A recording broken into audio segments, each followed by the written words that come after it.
With that, we'll now turn, I think, to Mr. Sablan. Thank you very much, Mr. Chairman, and Secretary, welcome, and thank you for your service to our country.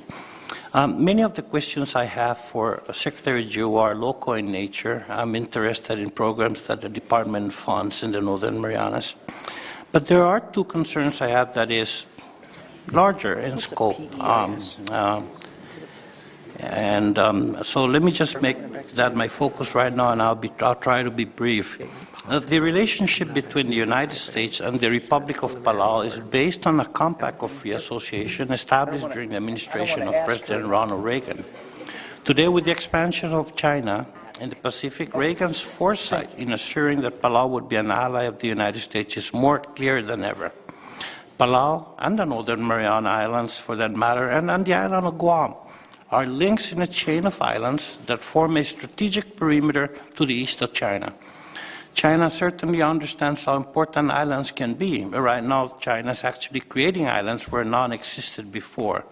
So I'm very glad to see in the Department of Interior budget a proposal to cement the relationship between the United States and the island nation of Palau.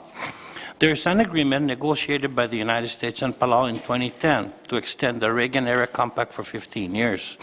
The department has budgeted for that agreement and says legislation will be sent up to Congress to make it happen. I think we do need to approve that compact in this Congress with the aggressive assistance of this administration.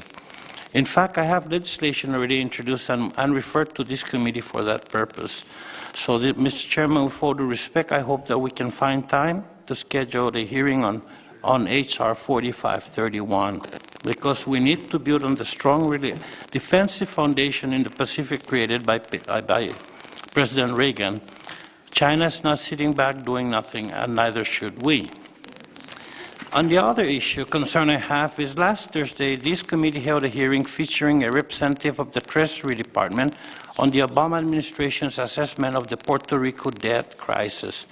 It was the third formal legislative action taken by this committee since Speaker Paul Ryan's public pronouncement instructing House committees of jurisdiction to come up with a responsible solution to the fiscal, economic, and demographic crisis in Puerto Rico by March 31st, 2016.